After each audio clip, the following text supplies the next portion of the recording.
I really think you need to be a little bit more systematic and proactive when it comes to your pitching. First of all, you should be doing spontaneous pitching.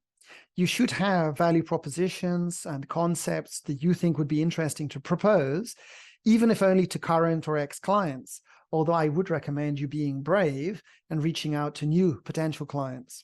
That's the first thing. Secondly, once you do that, you should make a follow-up table. So you can do this in Excel. It's very simple. Vertically, you have a list of the people that you have pitched, and chronologically, along the top, you have the timeline of your follow-up. So we know that there are 4 outcomes to a pitch, that you can get a hire or a fire or an advance or a continuation. So a hire is when you win and they hire you. A fire is when they say no thank you and they reject you.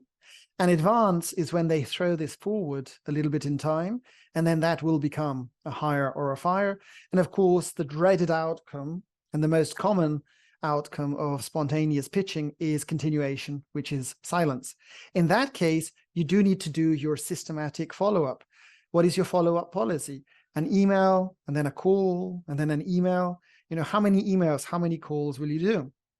So since there is almost inevitably going to be more continuation than hires or fires or advances, you will track this in your follow-up table. Your follow-up table might have 3 or 4 pitches included in it.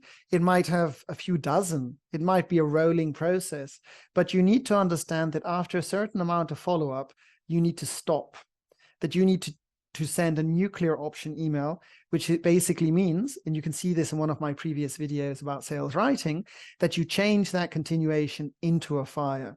You tell them that you'll no longer be chasing them regarding this idea, and they can come back to you if interested, and then you stop.